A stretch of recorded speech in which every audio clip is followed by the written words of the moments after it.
रोजे से पहले, खोलने से पहले हमारी दुआ की कबूलियत सबसे ज्यादा होती है, इसकी हम दुआ करेंगे। अच्छा आप सुने,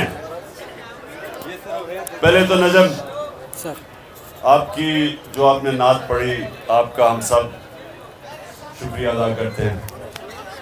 दूसरी चीज, मैंने बात करने से पहले मुझे जरा बताते जाएं कि किधर किधर से हमारे लोग हैं।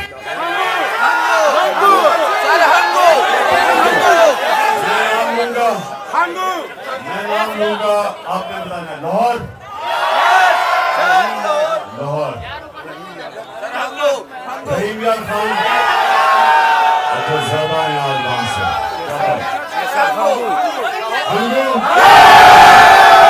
माशाल्लाह, माशाल्लाह। अच्छा, और एक सही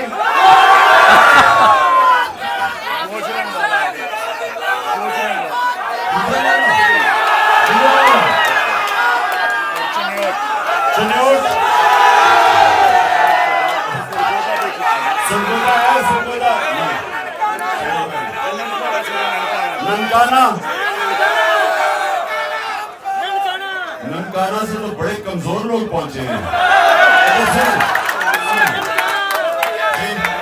हाँ, लॉ स्टूडेंट्स हमारे यहाँ, सबको मैं वेलकम करता हूँ, सारे लॉ स्टूडेंट्स।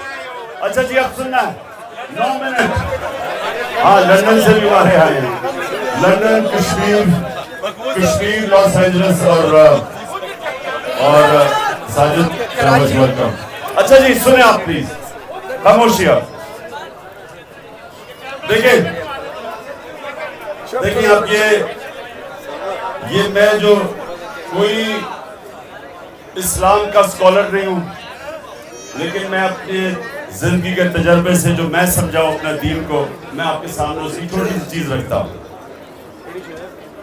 देखिए, ला इलाहा इल्लल्लाह, जब आप ये आजादी का दावा करते हैं कि अल्लाह तेरे सिवा किसी के सामने नहीं झुकते, एक शेर है कि एक सजदा जिसको तू गिरां समझता है, देता है हजारों सजदों से निजात। कि एक सजदा जिसको इंसान मुश्किल समझता है, वो हजारों लोगों के सामने सजदे करने से इंसान को आजाद कर देता है। तो जो अंदरूनी आजादी है वो ला इलाहा इल्लल्लाह देता है। जो माशरे की आजादी है वो इंसाफ देता है। और जब एक इंसान अंदर से भी आजाद हो जाए और उसको इंसाफ माशरे को भी आजाद कर दे, तो वो फिर वो इनकलाब आता है जो मदीना की रियासत में मेरे नबी सल्लल्लाहु अलैहि वसल्लम लेके आए थे।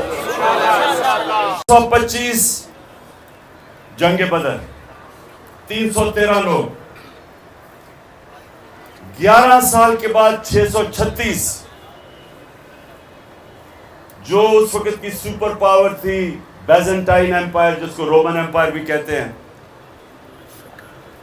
636 में 11 साल के बाद रोमन एम्पायर, जिसकी फौज 1 लाख थी, खालिद बिन वलीद की जनरलशिप के अंदर 11 साल के बाद यारमुख में वो घुटने टेक देती है। ये तारीख का हिस्सा है। एक मिनट, अभी कोई 9 मिनट रह गए, आपने गौर से सुनिए, क्योंकि मेरा काम है आप सबकी तरबियत करना। सो ये तारीख का हिस्सा है कि ये जो मैं आपको ला इलाहा इल्लल्लाह की पावर बता रहा हूं, जो हम सारा वक्त कलमा पढ़ते हैं और समझते नहीं है, क्योंकि हम आजाद ही नहीं होते कलमा पढ़ के, इसका मतलब कलमा अंदर नहीं हमारे गया। ये तारीख का हिस्सा है कि 313 थे सिर्फ जंग बदर में, और 11 साल के बाद 636 रोमन एम्पायर कुदसिया के अंदर खालिद बिन वलीद की लीडरशिप के अंदर जंग हार जाता है। 1 लाख उनकी फौज थी। और उससे अगले साल जो दूसरी सुपर पावर थी, वो कुदसिया में 637 में जंग हार जाती है।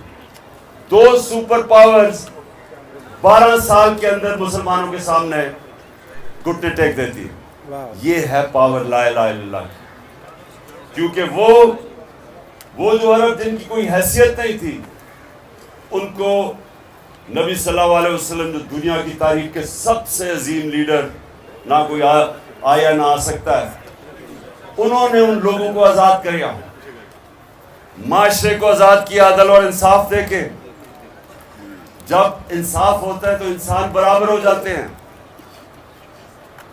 यानी जब एक कमज़ोर आदमी को इंसाफ का निज़ाम उसकी हिफाजत करता है ताकतवर के मुकाबले में, वो आज़ाद हो जाता है। और आज़ाद लोग ही अपनी आज़ादी के लिए खड़े होते हैं। गुलाम लोग आज़ादी की जंग नहीं लड़ते।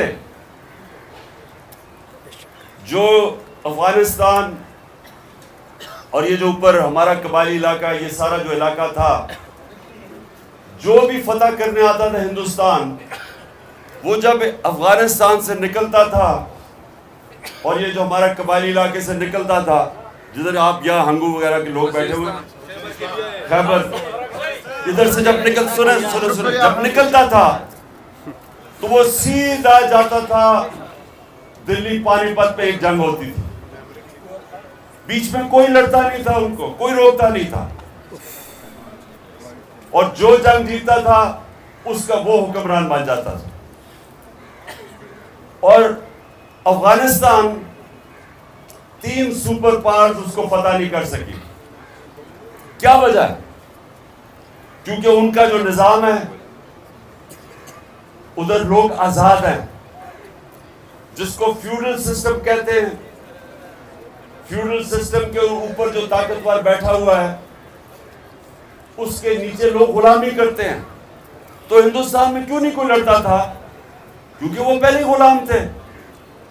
क्यों कबायली इलाके में 80 साल अंग्रेज के खिलाफ क्यों लड़ते रहे वो? क्योंकि वो आजाद लोग थे। आजाद लोग अपनी आजादी के लिए लड़ते हैं। अफगानिस्तान में क्यों किसी सुपर पावर की गुलामी नहीं कबूल की? क्योंकि लोग आजाद हैं।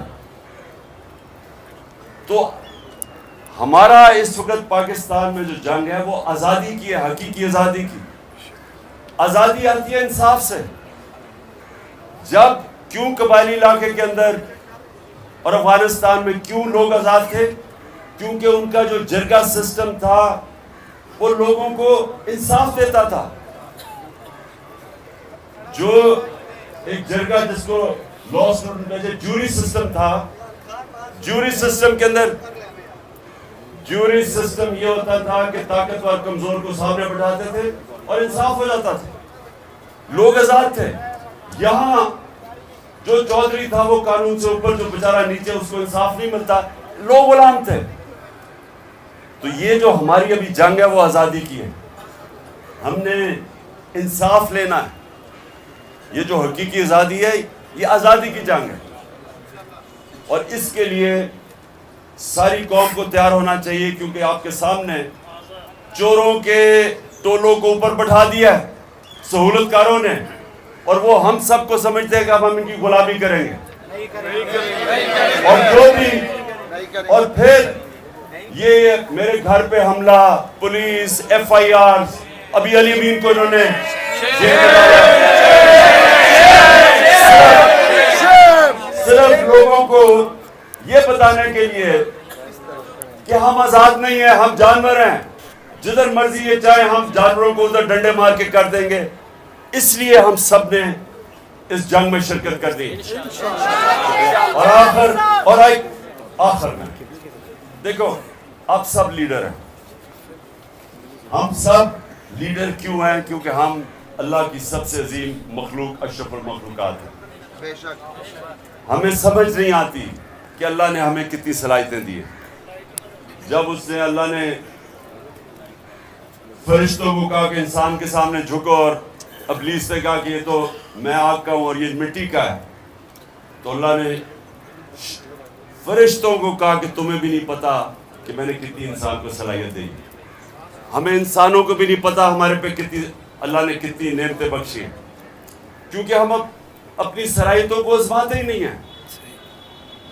सबसे बड़ा रुकावट अपनी सलाहियतों के पर पहुंचने के लिए वो है खौफ। ये जो ला इलाहा इल्लल्लाह है, सबसे बड़ा जो बुत ये तोड़ता है वो खौफ का बुत है। कुरान की आयत है, जो लोग ईमान ले आए मैं उनके खौफ दूर कर देता हूं, क्योंकि खौफ रुकावट है इंसान की आजादी में। यजीद के खौफ की वजह से कूफा के लोगों ने हजरत इमाम हुसैन की मदद नहीं की। पता था उनको कि हजरत इमाम हुसैन राह हक पे हैं, लेकिन उसके खौफ, उसके डर की वजह से, खौफ के बुत की पूजा करने की वजह से उन्होंने इस्लाम का इतना बड़ा सानिया होने दिया। इसलिए जो लीडर होता है वो अपने खौफ के ऊपर काबू पाता है, नहीं तो बुज़दिल आदमी लीडर नहीं बन सकता, वो नवाज शरीफ बन जाता है।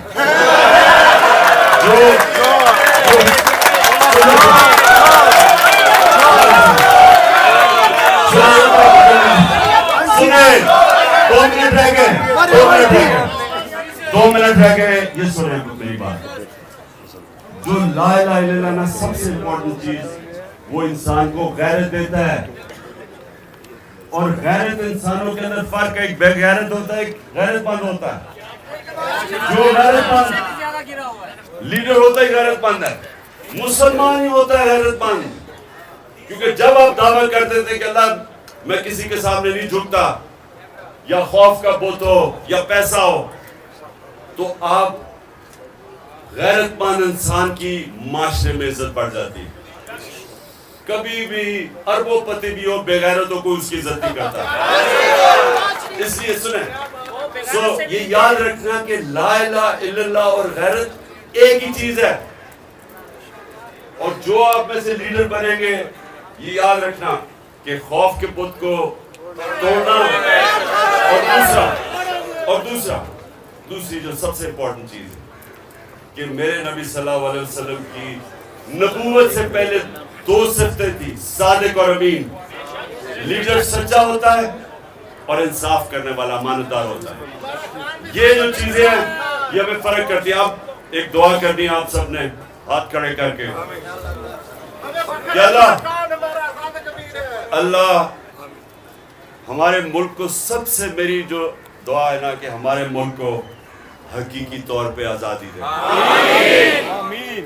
हमारे मुल्क को, हमारे जो अवाम है, कोई भी पाकिस्तान में हमारा जो पाकिस्तानी है, जो मर्जी उस, चाहे वो मसीह बरादरी का है, चाहे वो सिख है, चाहे वो हिंदू है, जो भी है, कोई भी हमारी पाकिस्तान की जमीन पे भूखा ना सोए। आमीन। और हमारा वो मुल्क बने जो कि एक बड़ा अजीम ज़हन था, इलामा इकबाल, और अजीम लीडर था, जिस कायदे आज़म जिन्होंने जदोजहद की, वो मुल्क बने जो दुनिया में जिधर पाकिस्तान हरा पासपोर्ट लेके जाए, दुनिया उसकी इज्जत करे। और आखिर में हमारा वो मुल्क बने जो बाहर से लोग पाकिस्तान में नौकरियां ढूंढने आए।